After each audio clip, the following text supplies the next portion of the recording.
¿qué tal amigas, amigos televidentes en Extra Plus? Un gusto saludarles, darles la bienvenida a esta edición de Adelante Nicaragua en Extra Plus, edición en la que vamos a conversar con Francisco Javier Bautista Lara, experto en temas de seguridad principalmente, escritor además.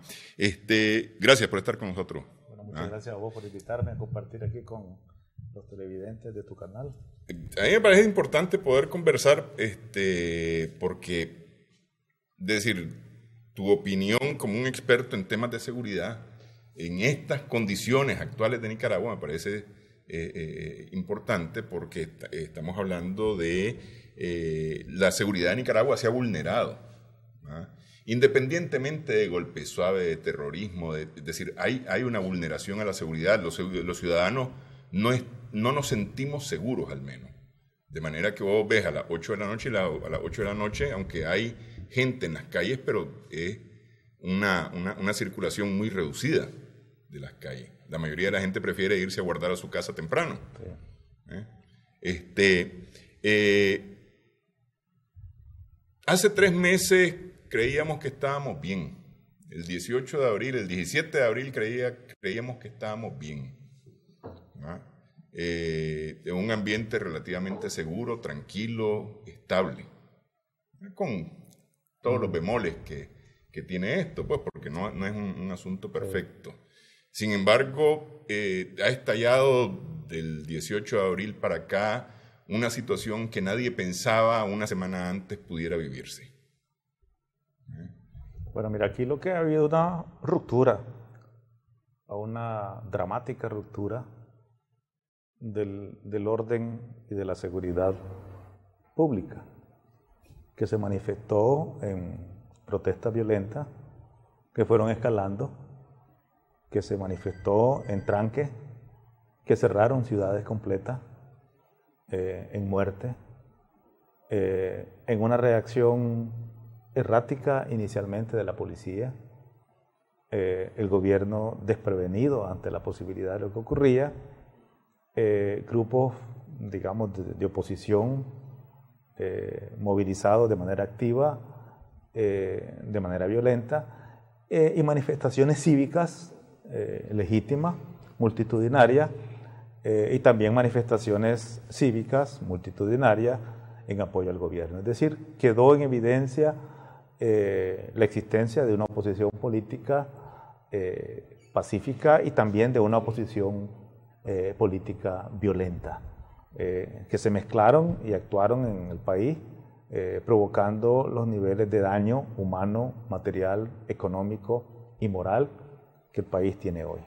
Afortunadamente, las circunstancias, aunque no están resueltas, el nivel de complejidad de extrema que tenía la situación hace 2 meses se ha reducido. Alguien hablaba de que el país está en una situación de normalidad o de anormalidad.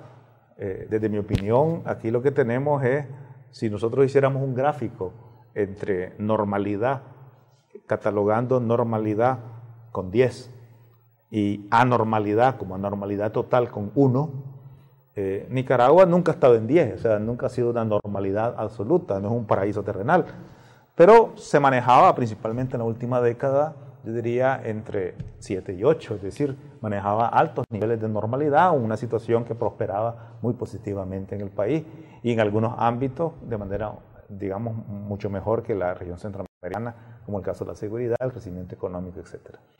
Pero lo que se presentó, esa ruptura violenta, dramática, inesperada, ocurrida en abril, esa situación de normalidad, que yo la calificaba 7-8, digamos, bajó a 4-3, es decir, a una situación de anormalidad casi absoluta.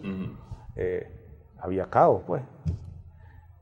Sin embargo, en las últimas semanas, meses, aproximadamente un mes casi ya, esa situación ha venido teniendo, tal vez llegando a 6, por decir algo, sin llegar a los niveles que había antes, 5 o 6, pero tampoco en los niveles dramáticos que había. Es decir, hay un proceso de que la anormalidad se reduce, sin que signifique que la situación del país está resuelta.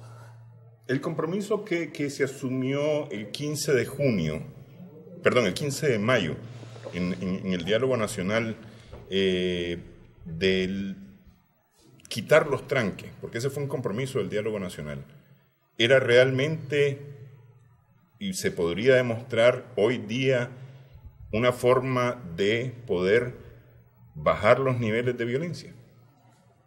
Pues fíjate que el acuerdo, que fue un acuerdo político, realmente no se materializó en el corto plazo, porque no hubo suspensión de tranque, y ahí se manifestó, desde mi opinión, lo que podría llamar como una falta de unificación en los criterios del grupo opositor, porque mientras unos podían estar interesados en bajar esos niveles de violencia y por lo tanto desmontar los tranques que afectaban a una multitud de ciudadanos que a lo mejor no tenían ningún interés, digamos, de confrontar políticamente o de participar activamente en eso, y se ven obligados, casi secuestrados, a no movilizarse y a obstaculizar su actividad social y económica, otros planteaban que había que mantener y más bien agudizar esos tranques.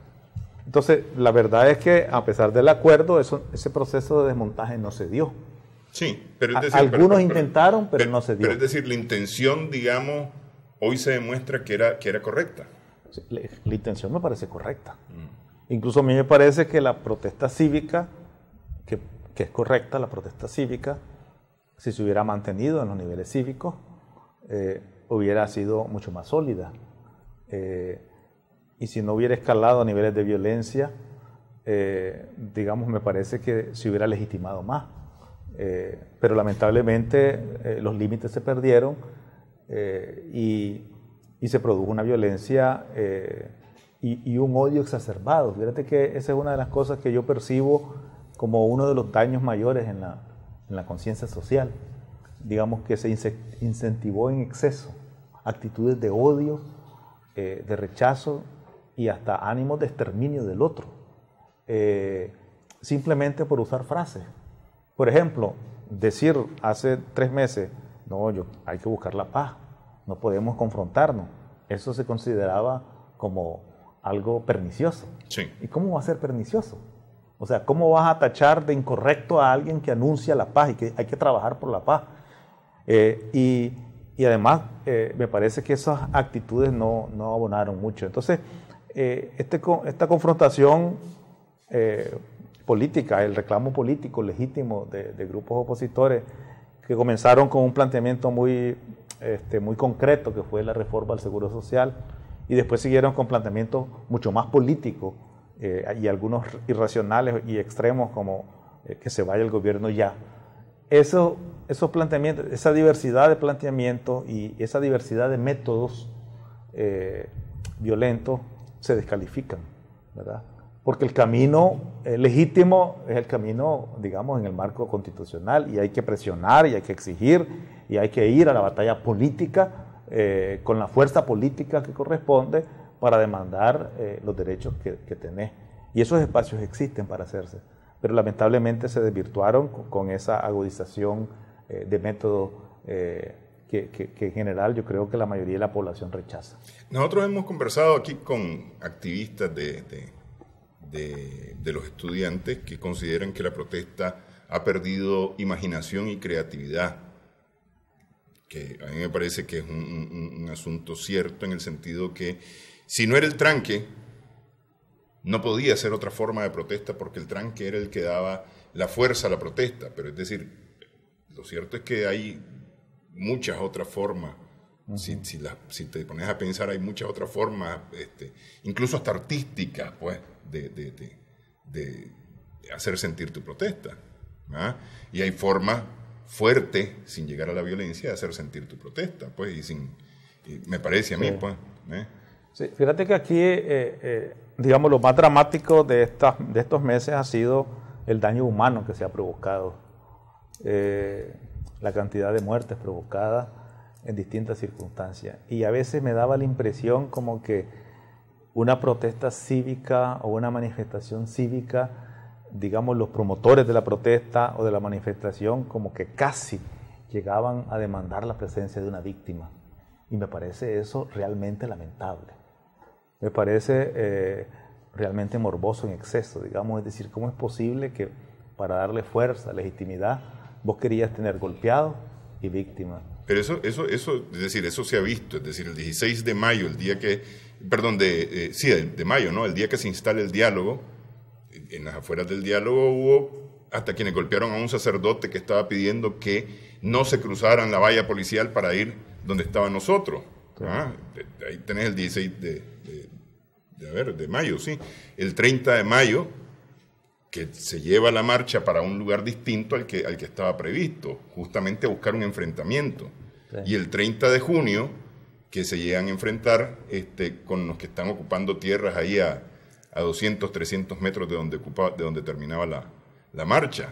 Por eso yo creo que los métodos, mira, una demanda puede ser legítima o ilegítima, pero lo que le da mayor legitimidad o deslegitimidad a una demanda también es el método, la forma en que vos vas a demandar eso. Yo creo que estos dos elementos son fundamentales.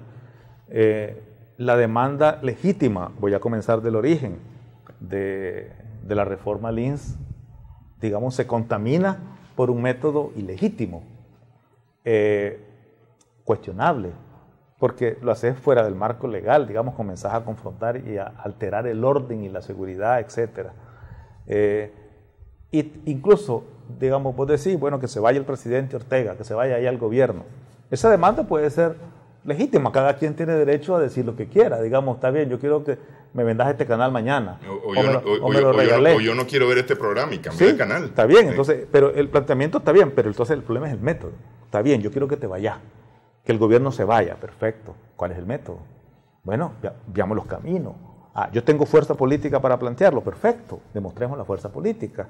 Es decir, el camino constitucional, el camino jurídico, legítimo, vamos a elecciones o vamos a otro método. ¿Qué métodos me permite la Constitución? ¿Cómo yo puedo forzar mi fuerza política para que haga un planteamiento de ese tipo?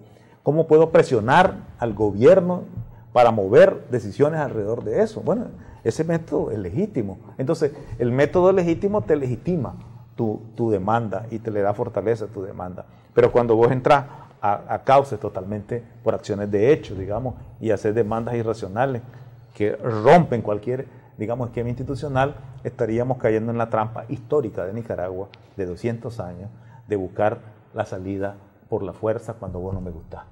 Y eso es lamentable, ¿entendés? Incluso la revolución del 79, la revolución del 79 fue la salida violenta y traumática de un gobierno, ¿verdad? Consecuencia de una prolongación innecesaria del tiempo y de abuso del poder durante 47 años. Pero Nicaragua tiene aproximadamente 8 o 9 procesos en 200 años que lo ha roto traumáticamente. Sí. Deberíamos de romper ese esquema. Lo que hemos llamado aquí en el programa los colapsos. Sí, entonces, sí. Ahora, ¿podemos hacer transiciones políticas apropiadas, legítimas? Claro que podemos hacer. ¿Por qué no demostramos los nicaragüenses que podemos hacer? Ahora, si el presidente dice, bueno, yo quiero que se vaya el presidente, el otro dice, no, yo quiero que no se vaya, yo quiero que se quede a como sea, y alguien dice, no, yo quiero que se vaya como sea, esas posiciones tienen que tener una solución, ¿verdad?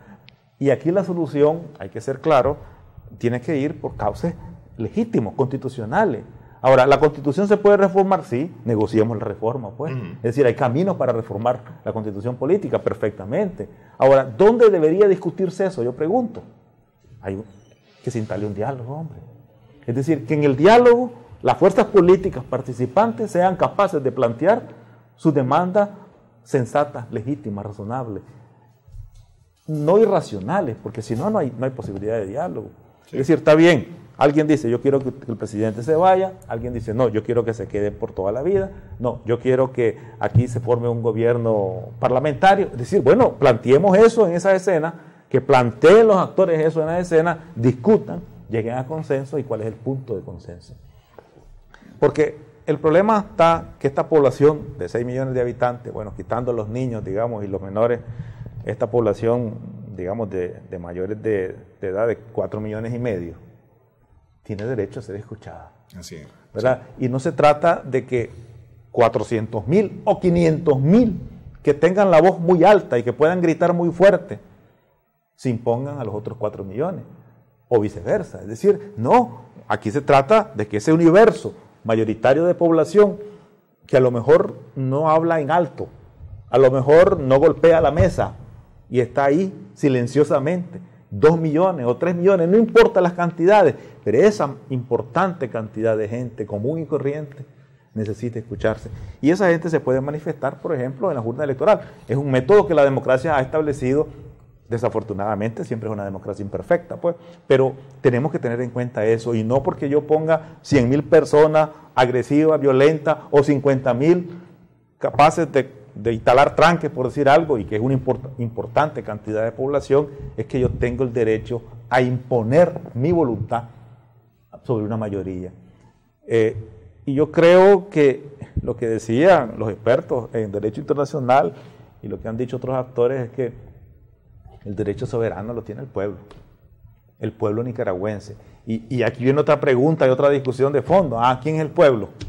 Son todos los ciudadanos del pueblo. Porque alguien puede decir, no, yo apoyo al pueblo. Sí, yo también apoyo al pueblo, todos apoyamos al pueblo, pero somos pueblo, nosotros somos ciudadanos. En el concepto político de pueblo, cuando hablamos de pueblo, hablamos de ciudadanos, de los ciudadanos de la nación. Ese es el pueblo nicaragüense. El pueblo nicaragüense es aquel que tiene la identidad de nación y que somos parte de un país, y todos tenemos derecho a tener una voz y que se nos escuche la voz. Se nos escuche y se nos atienda. Ok, estamos conversando con Francisco Javier Bautista Lara. Hacemos pausa en esta edición de Adelante Nicaragua.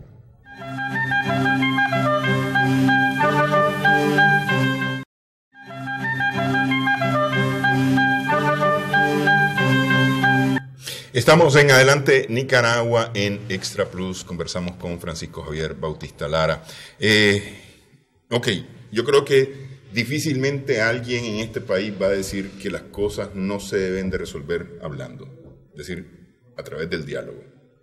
Difícilmente vamos a encontrar a alguien que diga, pero fíjate diálogo no. Que no es tan difícil. Creo que hay planteamientos que rechazan el diálogo de manera no expresa o expresa incluso. Que lo que están rechazando es lo que hemos visto hasta el día de hoy de diálogo, me parece a mí. Que es un diálogo que al final de cuentas ha sido un diálogo de sordos, en el que ninguna de las tres partes ha hecho porque esto funcione.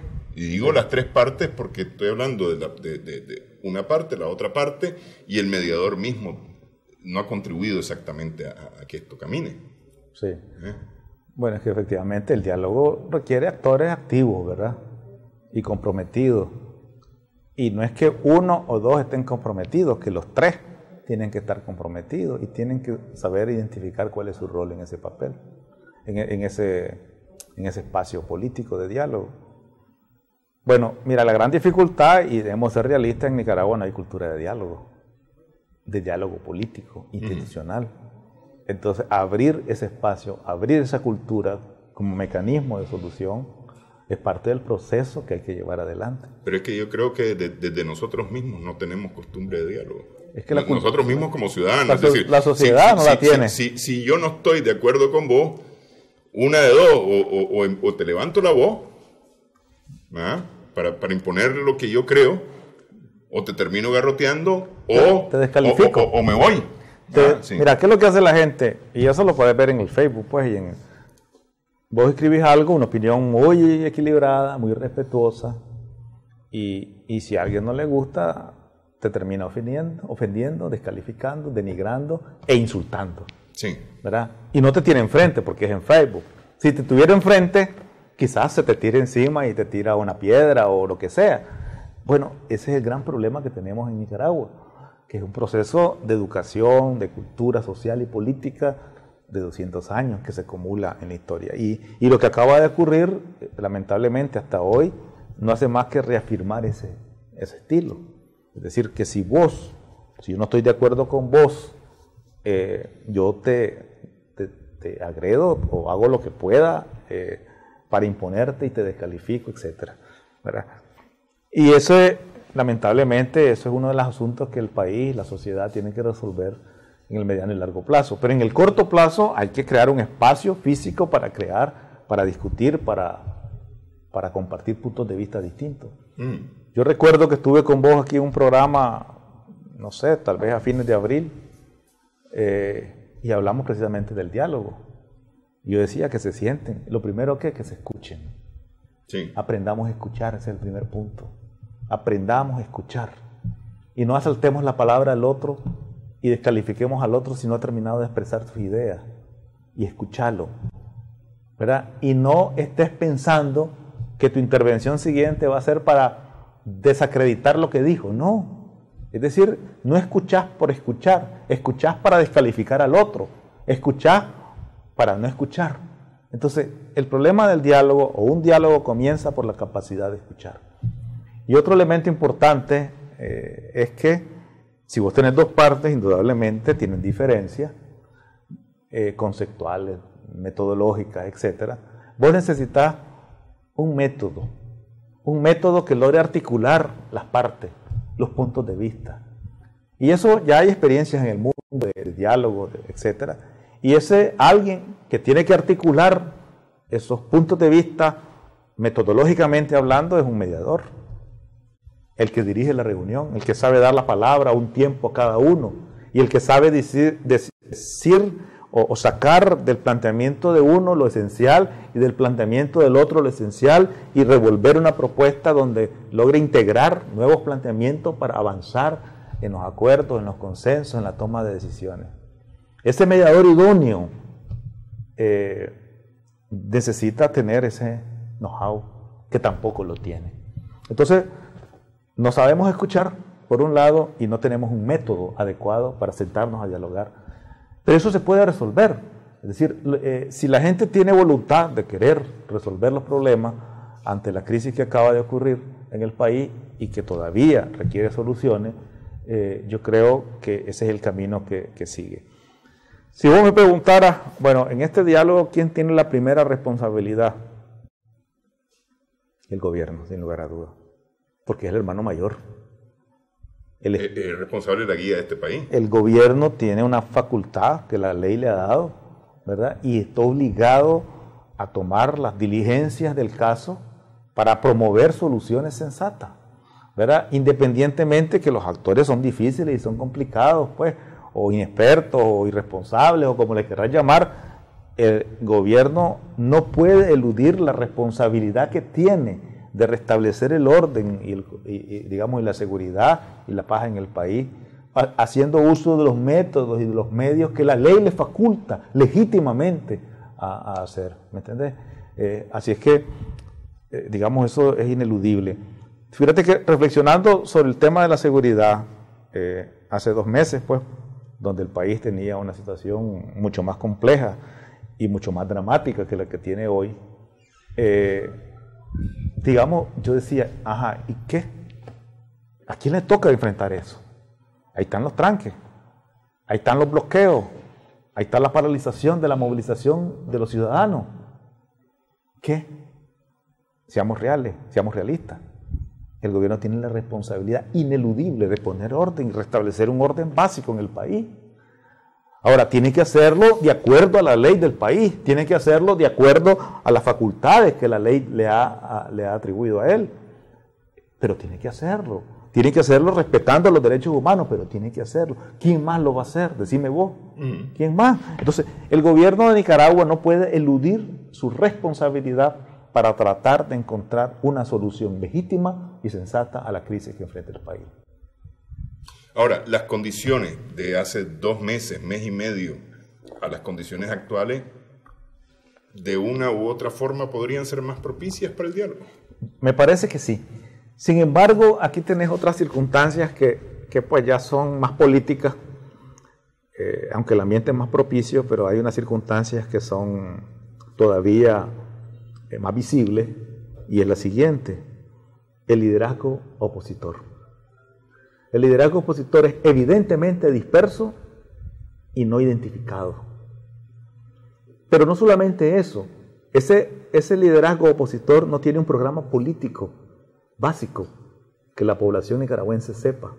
Aquí el único programa, el único planteamiento se resume en una palabra: que se vaya el gobierno. Eso no es programa político. Es decir, ¿a quién convence una afirmación simple como esa? La gente necesita tener una información o un mensaje más claro que diga, bueno, aquí hay un planteamiento político, un programa político. Entonces, esos dos problemas, o sea, la ausencia de un liderazgo visible, orgánico, y la ausencia de un programa político claro y básico que pueda ser llevado a la mesa de discusión como parte de una organización existente, digamos, dificulta avanzar en estos procesos.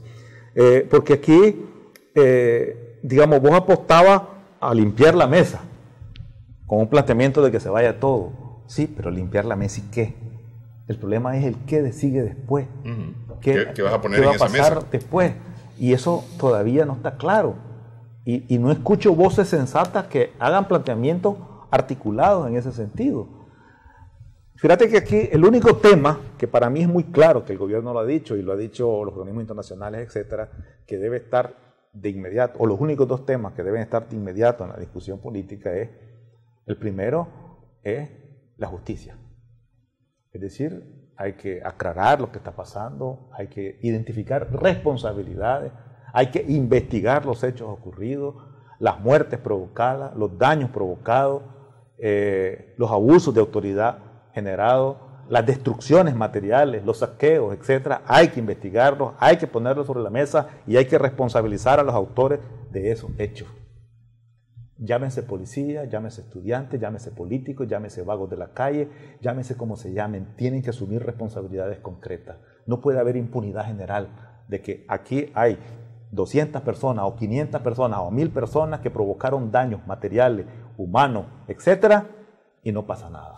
Pero Ese es el primer punto. Pero ahorita, por ejemplo, en ese punto se está criticando mucho la actuación del gobierno con la detención de una enorme cantidad de gente después de haber deshecho los tranques.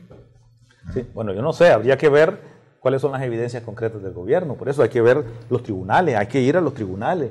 Es decir, que las personas sean detenidas y sean pasadas a los tribunales, ¿es correcto o incorrecto? No, depende. Es decir, no se trata de que, no, todo el mundo es libre. No, aquí hay responsabilidades.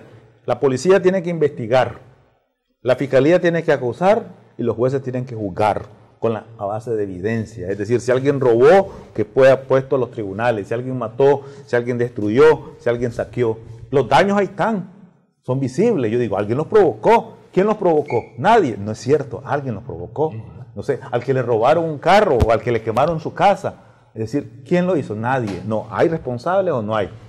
En la medida de lo posible, donde sea posible identificar autores, tienen que ser puestos a los tribunales. Ese es mi punto. Pero ese punto también puede ser objeto de diálogo. Por eso estoy diciendo, claro, el punto uno del diálogo es todo eso. Porque, por ejemplo, vos mencionás a la policía, pero la policía ha sido parte también de todo lo que ha ocurrido. Claro. Entonces, ahora, ¿es posible que hay policías que cometieron? Sí, es posible. Identifíquenlos, responsabilícenlos también. Entonces, el punto que estoy diciendo son los dos puntos que, de mi opinión, son muy claros para el diálogo y puede haber otro. Punto uno, el tema de la justicia, todo eso. Responsabilidades.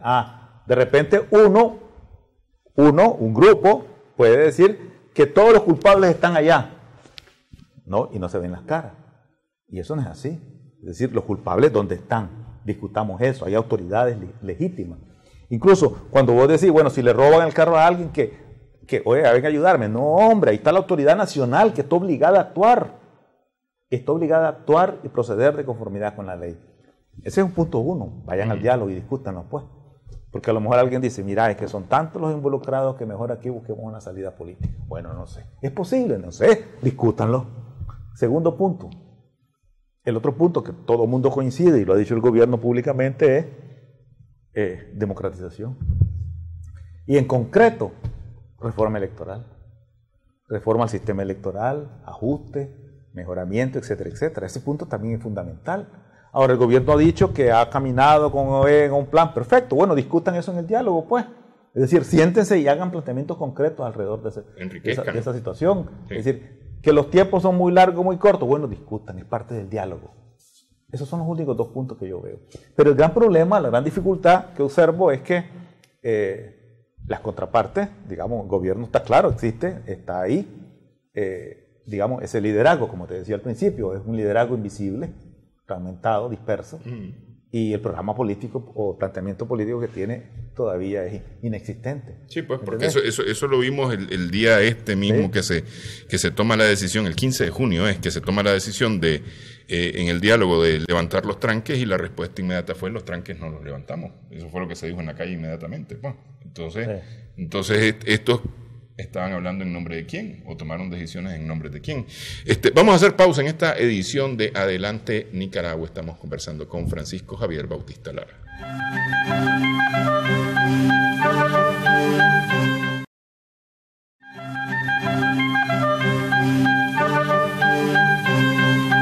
Seguimos en Adelante Nicaragua en Extra Plus. Conversamos con Francisco Javier Bautista Lara. Hasta el día de hoy, o hasta la última sesión del diálogo, esto estaba trabado totalmente en dos posiciones, totalmente a los extremos de alguna manera. Yo lo comparo con un mercado donde vas a ir a comprar naranjas y te dicen que las naranjas están a 100 pesos y vos propones comprar a 50, y ni uno sube de 50 ni el otro baja de los 100 pesos. Y se quedan en esa, y al final no se hace el negocio, que es la importancia de esa relación en el mercado. Es decir, poniendo esa figura, llevándola al diálogo, eso es lo que ha ocurrido. Esta es la mesa de rendición del gobierno, esta es la mesa para quitar los tranques. No hablamos de nada más si no avanzamos en ninguno de estos dos puntos. Y hasta ahí nomás llegaron, no patinaron sobre esa línea. Mira, lo que pasa es que también hay que entender que en ese escenario, realmente, apreciándolo en ese tiempo, me pareció que el gobierno estaba contra las cuerdas.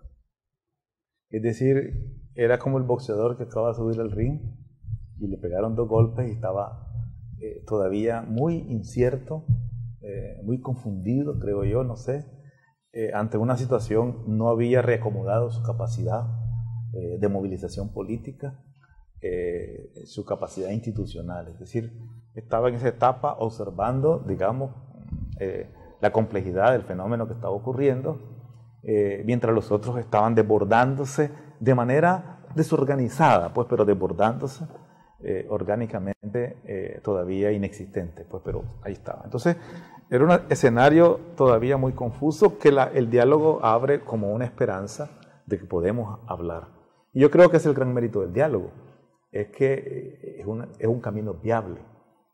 Era viable antes y sigue siendo viable ahora y seguirá siendo viable. Digamos, hay que apostarle a eso, no hay que deslegitimarlo, hay que apostarle. Hay que superar las imperfecciones que los actores tienen, que voy a saber, ya las hemos mencionado antes, ¿verdad? Pero tampoco vamos a pretender que vamos a continuar dialogando hasta que los actores sean perfectamente idóneos. Eso es imposible.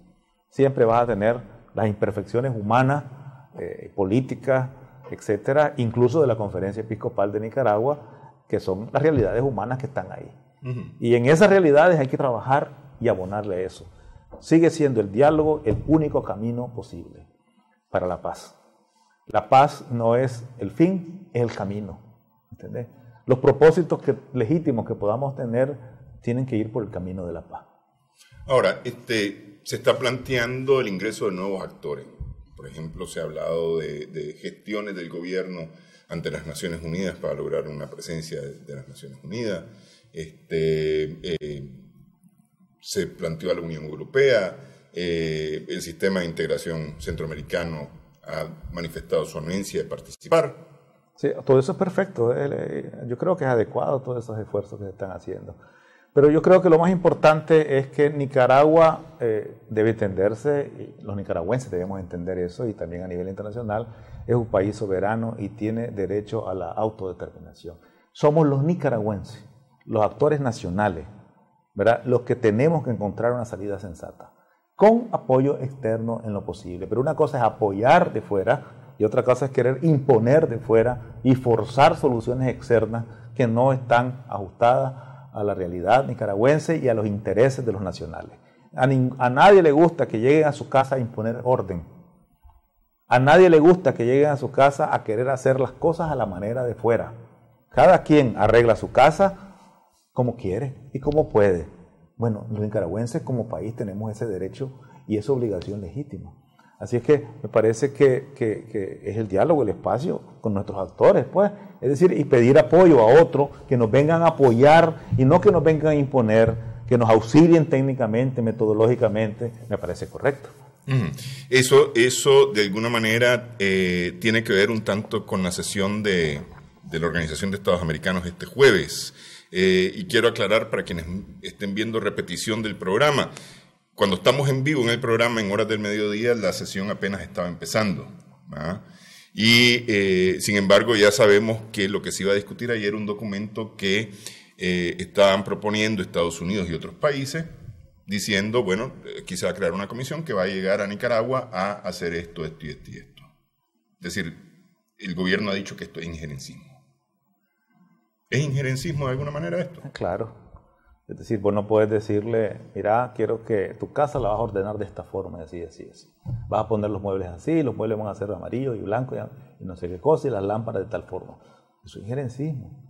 Ahora, a menos que vos llegues donde mí y me digas, mira, ¿qué me recomendás vos? ¿Cómo podrían ser los muebles? Entonces yo ya te digo, la opinión es diferente. Es decir, una resolución de ese tipo debe de ser asumida por Nicaragua y no impuesta a Nicaragua en una votación. Nicaragua no estará de acuerdo. Yo no estaría de acuerdo en lo absoluto, pero ningún ciudadano de ningún país estaría de acuerdo de manera sensata que le impongan a su país una norma externa que no ha contado con el consenso interno. Así es que una resolución de OEA tiene que construirse a partir de las necesidades del país y del consenso nacional.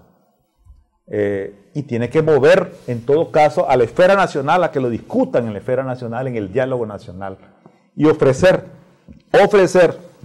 en los términos que el país requiera el apoyo político y técnico necesario. Eso es lo sensato, ¿entendés? Ahora, puede ser que existan posiciones que le guste la intervención y el injerencismo, que le hagan las cosas de fuera, es posible, pero por lo menos creo que la mayoría de los nicaragüenses sensatos, nacionales, patriotas, no nos parece razonable que nos impongan desde fuera las circunstancias que nosotros podemos determinar y discutir en la esfera nacional. Sobre ese documento justamente he escuchado algunas voces que dicen es el gobierno el que dice que no, o el que no está de acuerdo con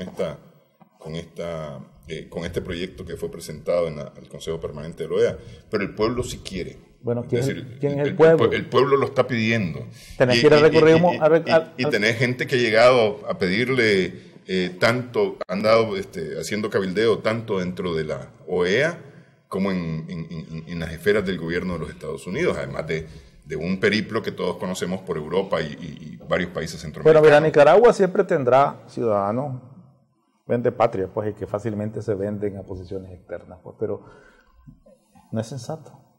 No es sensato desde el derecho internacional. No es sensato desde los principios de la OEA. Es decir, una resolución de ese tipo no solamente atenta contra el derecho internacional, sino que también atenta contra la misma normativa de la OEA. Porque ningún país puede ingerir, no se puede ingerir en los asuntos externos, desde el punto de vista externo, en los asuntos internos del país. Es decir, tiene que tener el derecho legítimo de acuerdo a su norma jurídica constitucional, en el marco de los derechos humanos y de la ley, debe de asumir su camino. Y ese es el principio. Ahora, ¿es posible que la gente lo altere y haga lo que quiera? Sí, es posible. Pero por lo menos una mayoría, digo yo, de los nicaragüenses sensatos, que también somos pueblo, no vamos a estar de acuerdo con eso. Ahora, según el secretario general de la OEA, el señor Almagro, en temas de democracia no hay injerencia. Claro, pero depende en qué términos. Es que siempre depende de los términos, ¿verdad? Es decir, yo te puedo decir a vos, bueno, hay que establecer ciertas normas, ciertos criterios, ciertas recomendaciones, pero yo te puedo dar mi oferta técnica para trabajar con vos en la solución del problema. Ese es el camino. No lo puedo hacer sin vos. Tengo que hacerlo con vos y con la anuencia tuya. Ese es el punto. ¿Entendés? No podés hacer las cosas así, hombre. Es un problema de derecho internacional. ¿Entendés? El camino sigue siendo el marco constitucional, la salida política negociada desde la esfera nacional con el apoyo externo. Ok, vamos, hacemos última pausa en esta edición de Adelante Nicaragua. Estamos conversando con Francisco Javier Lara.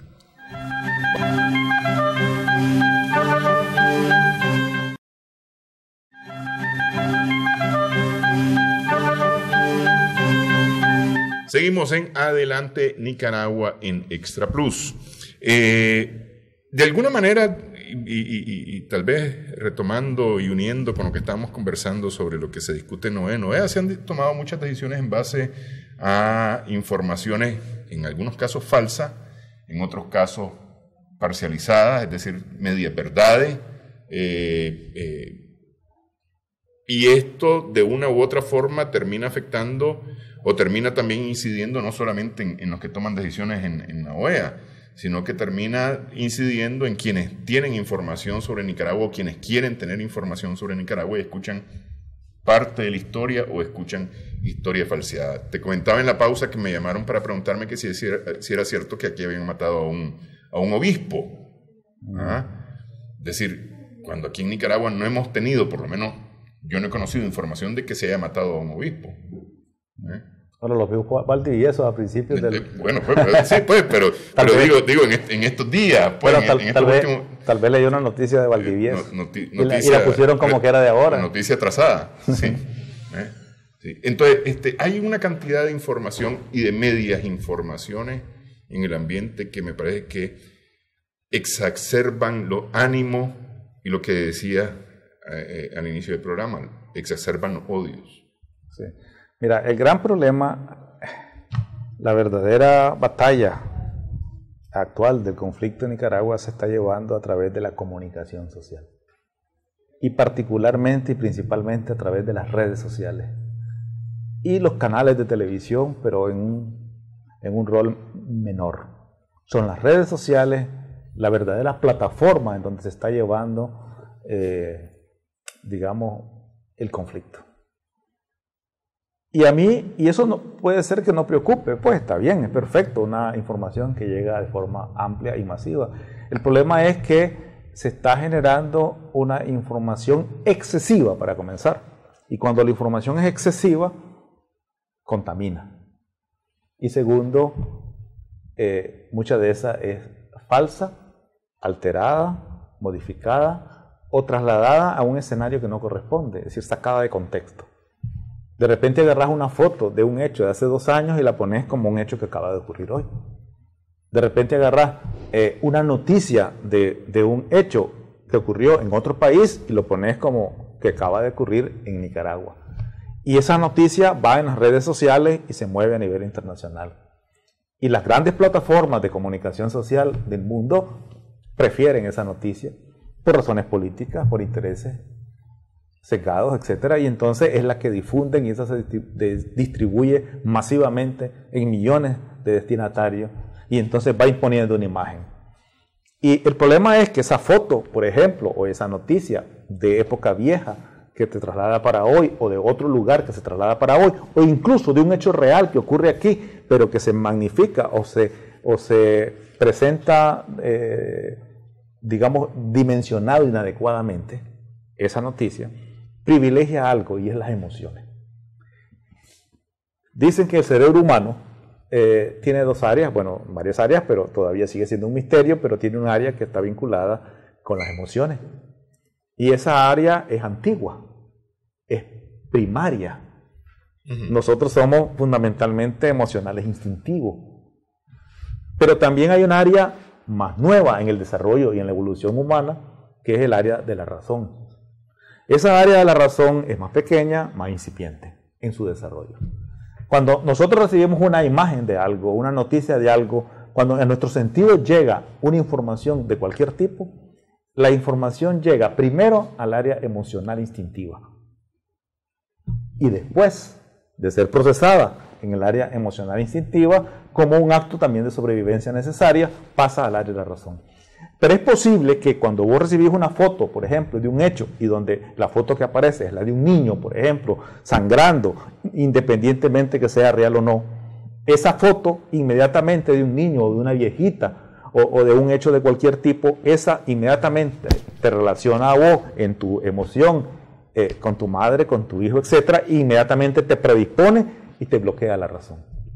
Entonces tu reacción va a ser emocional instintiva, porque la razón quedó totalmente replegada y subordinada. De tal forma que cuando comenzás a analizar, no, es que eso no es así, es posible que tu mente tenga la capacidad de abrirse a la razón, o es posible que esté suficientemente bloqueada para no admitir ninguna otra verdad, porque ya asumiste como cierta lo que primeramente te llegó.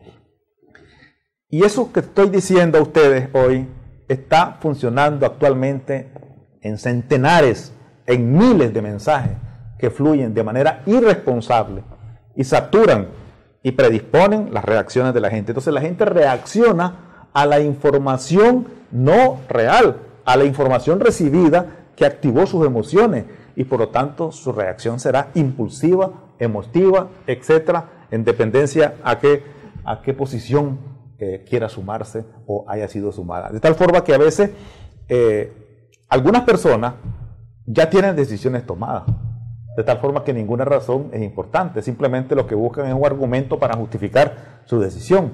Incluso en la OEA es posible que algunos países ya tengan la decisión tomada, lo que quieran es algún argumento que les justifique la decisión que van a expresar públicamente.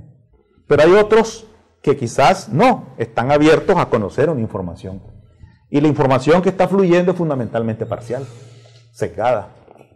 Incluso cuando vos hablas de las víctimas, cuando vos hablas eso te iba a preguntar, es decir, de la violencia. Porque estamos hablando, por ejemplo, en las víctimas mortales estamos hablando de una cantidad de números disímiles entre quien presenta los números.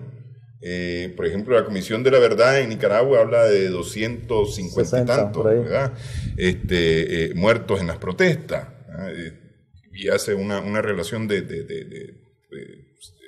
separando las condiciones o las situaciones en que se produjeron las muertes.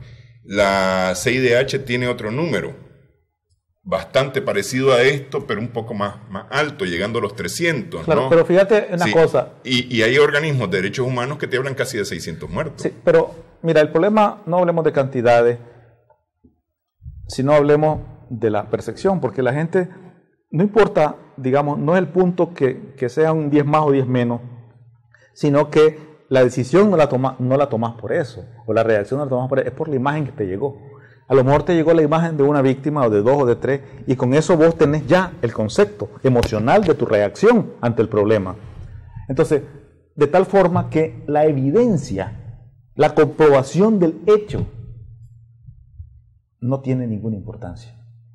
Incluso, y es lamentable, está bien, el individuo común y corriente, que no es un actor político, ni actor institucional, ni de organismo de ningún tipo, se forma su actitud así, emocional, instintiva, y reacciona, y grita, y dice, es que tal cosa, punto. Y la evidencia no existe, no importa que no exista. Pero es lamentable cuando el que dice eso es un actor político, o un actor, o un medio de comunicación que tiene una gran capacidad de influencia, o una autoridad internacional, etcétera, cuando simplemente por el peso de la afirmación que tiene y la subjetividad que se le impuso, reacciona y da una respuesta. Eso es lamentable. Y quiero poner aquí un caso. Amnistía Internacional, el día 28 de mayo, que ahí unos estudiantes se toman la uni por segunda vez, y hay un enfrentamiento, a eso de las 11 de la mañana, empieza a transmitir un video en vivo Amnistía Internacional, o una funcionaria de Amnistía Internacional, y empieza a hacer una narración de lo que está ocurriendo. Está en la biblioteca de la UCA. Quiero ubicar eso. La biblioteca de la UCA está más o menos a 1,5 cuadras, 2 cuadras de la pista. Y ¿de la UNA o de la UCA? En la UCA. En la UCA, correcto. En la biblioteca de la UCA. Está más o menos como a 1,5 cuadras, 2 cuadras de la pista. Y todavía sobre la pista tenés que caminar media cuadra más, y 1 cuadra prácticamente para llegar al portón de la UNI, que es donde estaban ocurriendo los hechos. Es decir, ella no tiene visión de lo que está ocurriendo. Sin embargo, ella está narrando unos hechos que yo no sé de dónde los empezó a narrar, o cómo empezó a narrar, porque lo que estaba contando no tenía nada que ver con lo que sabíamos que estaba ocurriendo ahí, porque había medios que estaban ahí, en el mero lugar de los hechos, en el portón de la UNI, narrando otra cosa totalmente distinta. Y eso fue lo que se presentó por parte de Amnistía Internacional en su informe. Es decir, una cosa totalmente... Pero eso mismo es el problema de la responsabilidad. Digamos, los actores están obligados a buscar evidencia. Digamos, esta me dice, este es agua y punto, creo agua. No, comprobemos que es agua, hagamos el análisis, etcétera, y ya, efectivamente, agua. Es decir, esta víctima fue así, bueno, ¿cuáles son las evidencias? ¿Quién es? Etcétera. Y cuando vos hablas de una cifra de víctimas, la verdad es que en esa cifra tenés 3 tipos de víctimas. Tenés las víctimas opositoras en contra del gobierno que confrontaron y que actuaron. Tenés las víctimas vinculadas al gobierno, llámese policías, simpatizantes sandinistas, etcétera, que también fallecieron en esos hechos. Y tenés otro universo de personas que circunstancialmente estaban en el lugar cerca y que sufrieron las consecuencias. Esos son los 3 grandes universos, ¿verdad? Entonces, cuando hablas de la totalidad de víctimas, tenés que tener en cuenta que esas víctimas existen. Y yo pregunto, bueno, una víctima opositora que le pegaron un balazo, a alguien se lo tuvo que pegar. Pero una víctima policía o una víctima simpatizante sandinista que le pegaron otro balazo, alguien se lo tuvo que pegar. Es decir, ¿qué? ¿Vino del aire el balazo? No. Quiere decir que el grupo opositor andaba armas, porque si no, no se hubieran producido víctimas del otro lado. Y cuando tenés un ciudadano en la calle, pues que pasó y que murió por una circunstancia de confrontación de eso, también tenés ahí una realidad. Eso significa que los grupos que estaban en conflicto andaban armas, efectivamente. Entonces, o mortero, o cualquier instrumento que podía provocar la muerte al otro. Esa es la realidad. Esa evidencia hay que verla concretamente, ¿verdad? También se comete un error desde el punto de vista de la investigación sensata, equilibrada, y es que simplemente aceptás como hecho real la denuncia. La denuncia no es más que el inicio de un proceso para investigar. La denuncia es el indicio de algo que pudo haber ocurrido. ¿Cuál es la realidad? De repente vos decís, mira, me robaron la cartera, pones la denuncia, verifican y después por alguna razón resulta que la cartera la dejaste en el carro y se te olvidó. Es decir, ocurre así, ocurre, ¿verdad? Entonces, de tal forma que la denuncia no es más que el indicio para iniciar una investigación, no es la conclusión de un hecho. Después de la denuncia hay que hacer las averiguaciones respectivas, técnicas, profesionales, objetivas sobre los hechos, encontrar la evidencia, demostrar la evidencia, confrontar la evidencia y someterla a un proceso. Ese camino hay que recorrerlo en Nicaragua, ¿verdad? Pero hay que recorrerlo con sensatez. Ahora, yo quisiera dar un consejo a los ciudadanos en general. Todos nosotros, ciudadanos comunes y corrientes, que no somos funcionarios públicos ni líderes políticos quizás, estamos sujetos a esa avalancha exagerada de información manipulada que está circulando en las redes. Tenemos que ser responsables, prudentes. Rechacemos ese exceso de información.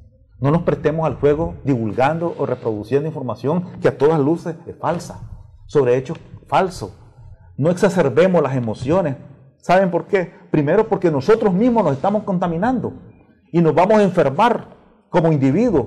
Estamos enfermando a la familia porque la sometemos a un estrés agudo, exagerado, de caos absurdo y estrictamente emocional sin evidencia. O sea, la evidencia no existe, lo que existe es ese ambiente, ese olor de contaminación que te rodea de manera absoluta.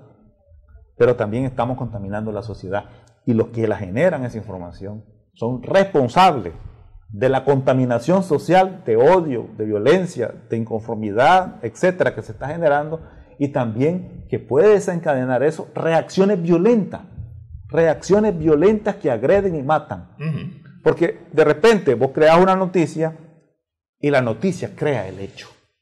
O sea, el hecho no existía, pero la noticia se genera, la información se genera, se comienza a manipular, se comienzan a exacerbar las emociones y el hecho que no existía comienza a existir. Así es.